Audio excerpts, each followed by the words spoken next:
welcome to Your Questions Answered, where we address a variety of topics that are related to what's going on in the financial markets.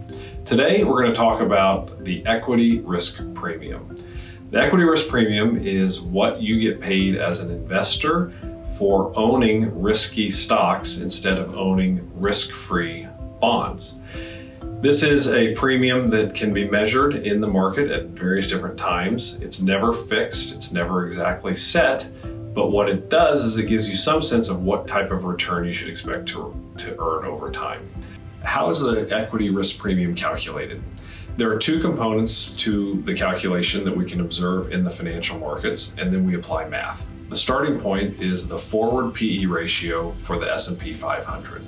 And we take the inverse, or just 1 divided by that forward PE ratio, and that gives us the forward earnings yield. From there, we look at the real risk-free interest rate, which is the 10-year Treasury yield less expected inflation, and that gives you a real interest rate.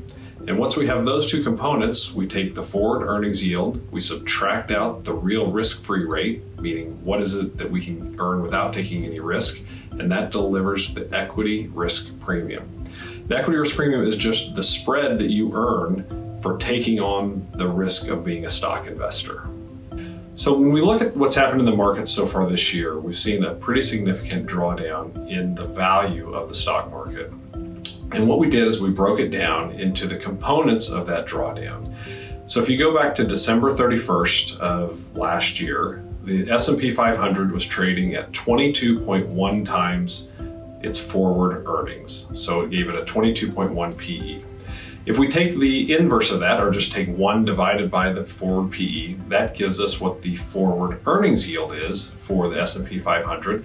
And at that time, it was 4.5%. At the same time, we look at the real risk-free rate, which is what is the 10-year Treasury yielding after you subtract out future expected inflation, and that's negative 1.1%, and that gives you an equity risk premium of 5.6%.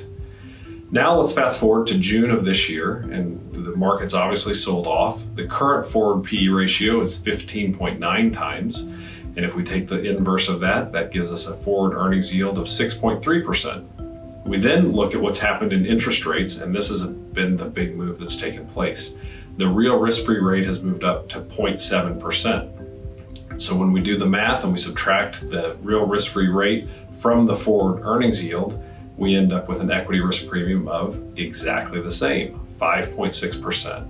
So what does this mean as an investor? It means that the entire drawdown in the equity markets is primarily attributable to the change in interest rates.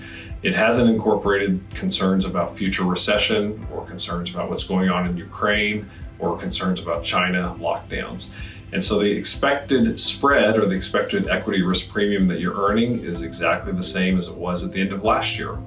If you have any more questions, please feel free to reach out to your Meridian advisor or check out our content on our website. Thank you.